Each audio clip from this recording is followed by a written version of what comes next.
7h55. Vamos dar voz aqui à dona Didi da Baixada. Vou só repetir. Itaã, pergunta para o Jarud se ele não acha de uma ingratidão ele expor o Flaviano Melo publicamente, como ele tem feito, pois todo mundo sabe que na última eleição o Flaviano o colocou debaixo do braço. Se não fosse isso, o Jarud não seria deputado. Olha, tá, eu reconheço toda a trajetória do Flaviano. Foi governador, senador, deputado federal, prefeito. Foi tudo que um político talvez sonhe. Mas eu não posso concordar com a Didi no sentido de que ele me colocou debaixo do braço e na condição de presidente do MDB nem poderia fazer porque existiam outros candidatos. É tanto que a nossa votação, né, mostra isso. Nós tivemos pouco mais de 8.500 votos, né, e o próprio ex-deputado federal Flaviano Melo, para deputado federal, teve 7.000 votos. Então, não existe essa de alguém colocar uma outra pessoa debaixo do braço e ter menos votos do que a pessoa que você colocou debaixo do braço. É claro que nós temos eleitores em comuns, simpatizantes em comuns, mas o presidente Flaviano buscou ajudar a todos os candidatos que o procurou, não apenas a mim, mas todos os outros, da maneira que podia fazer. Então, não posso concordar com a Didi nesse sentido. E o segundo ponto é que em nenhum momento nós expomos o Flaviano. Nós colocamos o nosso posicionamento referente a uma nota da Executiva Estadual, que nós não concordávamos com o cerceamento do direito de liberdade de expressão de alguém que foi eleito pelo povo, que é o vereador João Marcos, e é dirigente partidário. Então, não é absolutamente nada contra a pessoa do Flaviano, mas sim sobre uma decisão que foi tomada pela Executiva Estadual e que a gente não concorda. O Flaviano Melo tem algum tipo de... Isso quero saber de você, se houve já alguma conversa em que essa percepção de Flaviano Melo a respeito do teu nome tem alguma restrição ao fato de você vai ser candidato a prefeito de Rio Branco, ou não? Olha, é interessante que as coisas fiquem mais claras dentro do MDB. A todo momento em que ele diz que o meu nome está colocado como pré-candidato à prefeitura de Rio Branco, ao mesmo tempo a executiva diz que não existe nenhuma decisão tomada e que está aberto também a ter outros candidatos dentro do partido. Isso não existe. Né? Isso causa mais confusão perante a população, perante as pessoas e principalmente diante das questões partidárias. E já dentro da executiva municipal já houve um consenso em torno do nosso nome como candidato, pré-candidato à prefeitura de Rio Branco. Então, precisa-se fazer esse diálogo, reconstruir para que assim a gente possa avançar. E como eu falei, eu estou aberto às conversas e volto a dizer, a executiva municipal é a eleita responsável por tomar as decisões do partido aqui. Falando em MDB, tem aqui uma pessoa que fala com autoridade sobre o assunto, o ex-deputado Chicão Brígido, ex-vereador também. Boa tarde, meu amigo Itaã e deputado Jarud. Candidatura majoritária sempre foi norteada pelas pesquisas, lembra ele, né? E tradicionalmente a executiva municipal sempre age em harmonia com a executiva estadual. Eu avalio que está faltando sintonia e diálogo entre suas lideranças para falarem em projetos partidários. No momento, o que vejo são posições políticas pessoais. Olha, tá, Chicão Brígido. Chicão, inclusive, já fez parte do MDB, conhece bem o partido. Agora, é claro, a melhor pesquisa que tem é ouvindo as pessoas. É isso que a gente busca fazer todos os dias. E ouvindo as pessoas foi que a gente deu os nossos passos na política. Foi assim quando eu saí candidato a vereador e terminei meu mandato, não vim para a reeleição. Vim para a reeleição, não fui candidato em 2018. Foi assim quando a gente decidiu sair candidato a deputado estadual e assim também os nossos próximos passos na política. Eu me recordo bem, inclusive, da eleição do próprio prefeito Tião Bocalon, né, que diante das pesquisas não era aquele que despontava, mas que na reta final foi quem levou e hoje está habilitado para ser o prefeito de Rio Branco.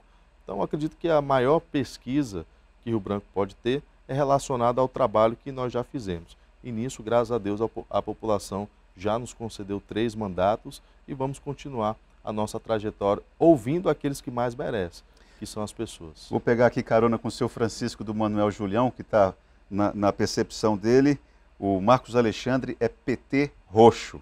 E aí eu vou perguntar para você o seguinte, você entende Marcos Alexandre como um PT roxo e isso restringe a sua possibilidade de ampliar as alianças para o partido?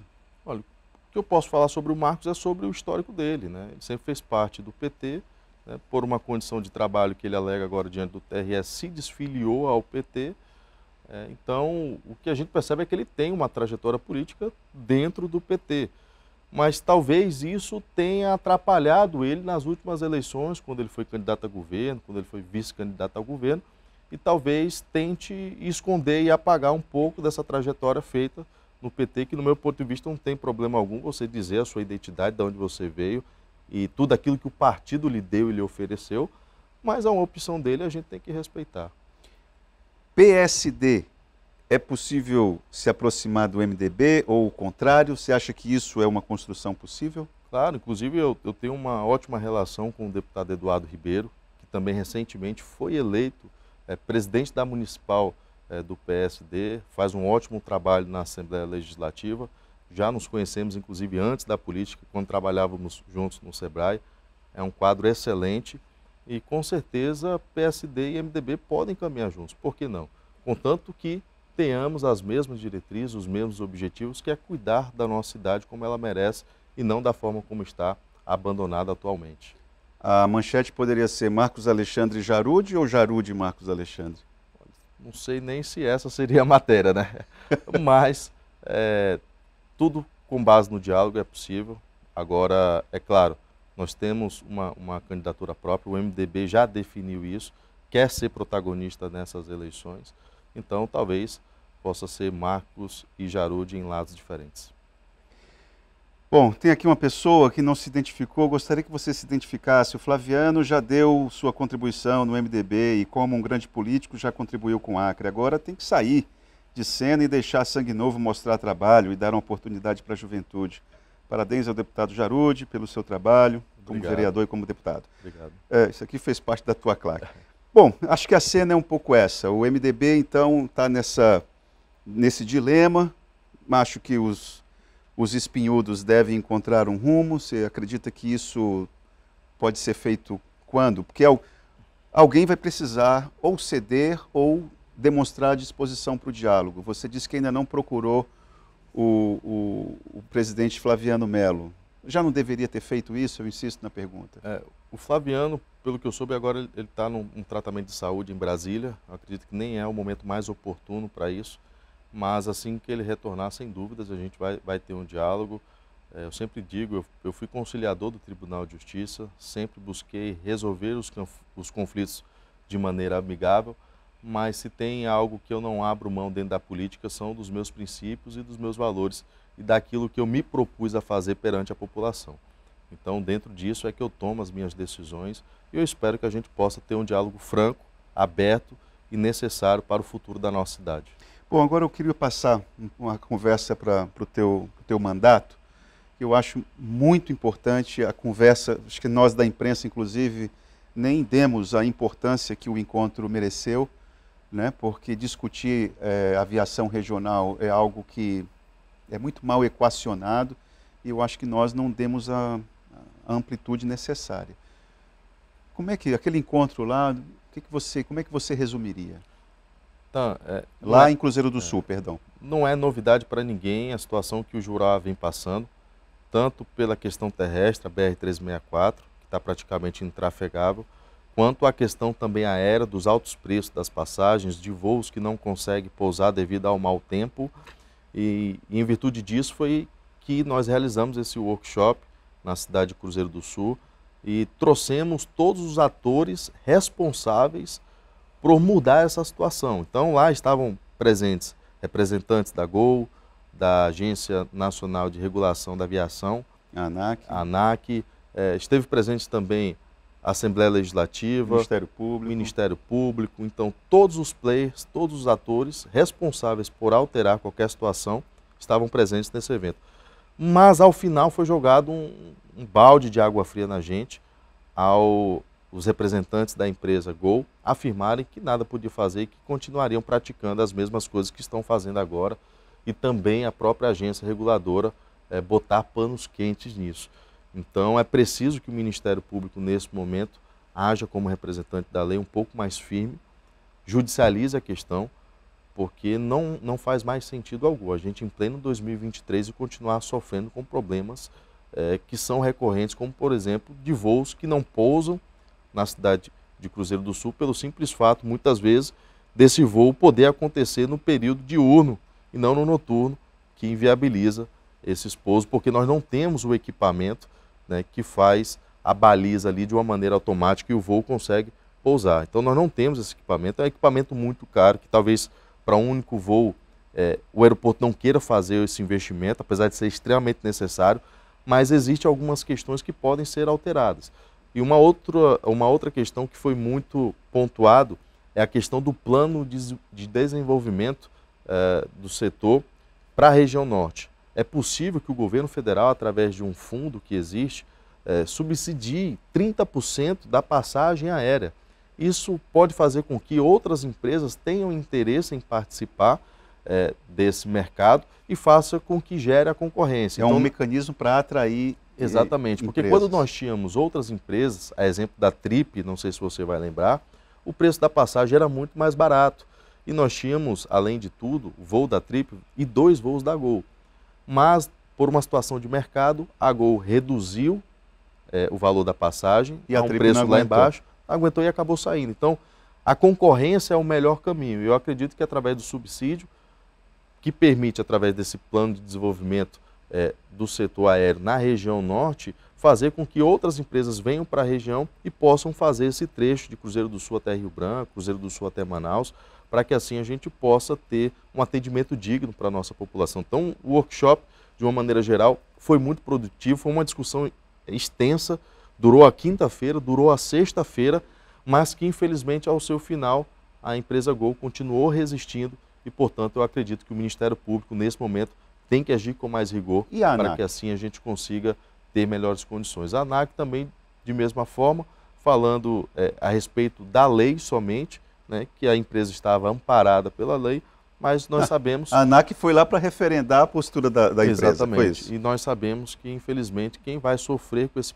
prejuízo é a nossa população. Então, eu acredito muito nesses 2 pontos, que o Ministério Público possa entrar com mais rigor, inclusive conseguindo alterar o horário do voo, para que assim a gente consiga, ao menos que o voo pouse, né? E o segundo também, que a gente consiga fomentar a concorrência através de subsídio, para que assim a gente diminua o preço da passagem. O teu colega Edivaldo Magalhães, semana passada, propôs, queria saber qual a tua percepção a respeito disso, para que o governo do estado retire o subsídio que dá para o querosene, para o combustível do avião, já que não está servindo para nada. Não está servindo para nada, né? Se a gente for olhar aqui uma passagem para Cruzeiro do Sul, nesse momento, a gente pode encontrar até de R$ 4.200 e de volta. É um preço absurdo. E aí eu fico pensando, por exemplo, em quem está precisando de um tratamento de saúde e não conseguiu pegar o voo porque o voo não desceu de Rio Branco até Cruzeiro do Sul e que infelizmente teve que ser adiado. No dia seguinte, por exemplo, tinha neblina.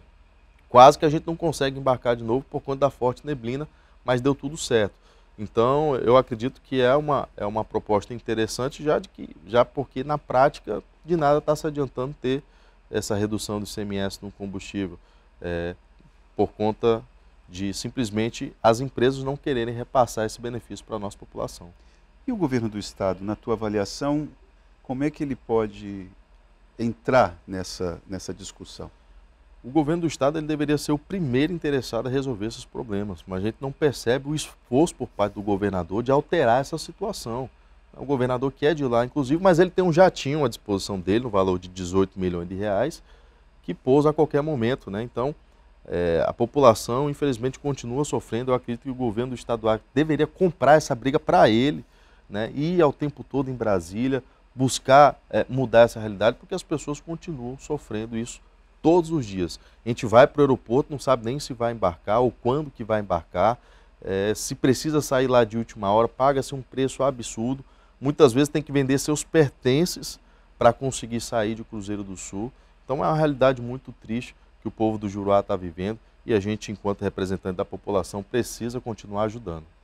O estado do Acre já teve um programa chamado Rotas Acreanas, que o governo também subsidiava para as pequenas empresas do segmento aéreo, e essas empresas garantiam o transporte de pessoas dos municípios isolados. Destaque para Santa Rosa, Jordão, Marechal Thaumaturgo e Porto Walter. Aquecia de uma tal forma o segmento... Iniciativas como essa deviam voltar. Eu acredito muito nisso como uma forma da gente poder melhorar o mercado, trazer outras empresas para que assim a gente consiga fomentar a concorrência e conseguir entregar um serviço de qualidade para a população. Olha, eu estou tentando aqui ver se as pessoas abordam outro assunto, mas boa tarde, Taan. Pergunta ao Jarud se não está na hora de fazer um limpa nessa velha guarda do MDB e dar oportunidade a essa juventude. Cacá Nascimento, que está... Tem uma outra aqui, um outro comentário, a pessoa não sei se identificou, falou assim, o Jarud, se você entrar no PT, pode dar adeus, não percebeu o recado das urnas. Como é que você percebe isso? Deixa eu ver se o Luiz Carlos aqui, deixa eu pegar aqui o Luiz Carlos. Luiz Carlos sempre... deputado, quem seria o candidato ideal do MDB ou terá critério das pesquisas? Ô Luiz Carlos, acho que o candidato ideal... E aí, Jarud, responde aqui para ele, quem é o candidato ideal? Quem tem que dizer quem é o candidato ideal é a nossa população. Olha né? Aí, isso é discurso de candidato, não é não, Luiz Carlos? Não é, Ita. Eu sempre tomo minhas decisões ouvindo as pessoas. E não dá para esconder a última votação que nós tivemos. Então, dos quase 8.540 votos que eu tive nas eleições, 8.000 foram na cidade de Rio Branco. Então, é natural que as pessoas nos peçam uma candidatura a prefeito, principalmente diante das discussões que nós fizemos sobre transporte coletivo, sobre a questão da infraestrutura da nossa cidade, né, que está, infelizmente, em péssimas condições, sobre outros vários temas, a falta d'água, que é constante. Então, todos esses temas que a gente debateu, é natural que as pessoas peçam essa candidatura e nós temos tempo para avaliar. O importante é a gente construir algo realmente para mudar a vida das pessoas e não para alimentar a sede de poder que ao tempo todo toma de conta do MDB. Vou aqui em respeito ao telespectador. Boa tarde, meu amigo Itaã. Pergunte ao entrevistado qual o motivo dele não ir para outro partido, um partido que realmente respeite, que o respeite como uma jovem liderança, que faça questão dele no partido. Você se sentiu um pouco desprestigiado com essa nota? Você se sentiu atingido, agredido? Então, a gente tem, apesar de pouco tempo tendo do MDB, buscado trabalhar o partido, né? Nas últimas eleições nós fizemos isso, apoiando candidatos que são do MDB, inclusive o próprio deputado federal na época, Flaviano Melo. É claro que se nós estamos num partido, que o partido não nos quer, que desmerece o nosso trabalho, que não potencializa os quadros que tem, não faz sentido a gente estar num partido como esse. Mas existem também algumas regras eleitorais que precisam ser respeitadas, mas a gente vai insistir no debate junto ao MDB para que assim a gente forme um consenso e consiga avançar nessas questões eleitorais que, no meu ponto de vista, deve ficar no segundo plano. Estão entrando no primeiro plano porque estão antecipando o debate do ano que vem. Mas a gente vai continuar fazendo o nosso trabalho e eu espero que o MDB como um todo tenha a lucidez de colocar as pessoas em primeiro lugar e não as suas pretensões políticas e a sede por poder. Muito obrigado, Emerson Jarud, pela sua vinda aqui ao Gazeta Entrevista. Eu que agradeço, Itaã, pelo espaço mais uma vez. Quero aqui colocar o nosso mandato à disposição de toda a população acreana. A gente vai continuar fazendo o nosso melhor na Assembleia Legislativa. Muito obrigado mais uma vez. Vamos para o intervalo e já voltamos com Gazeta Entrevista.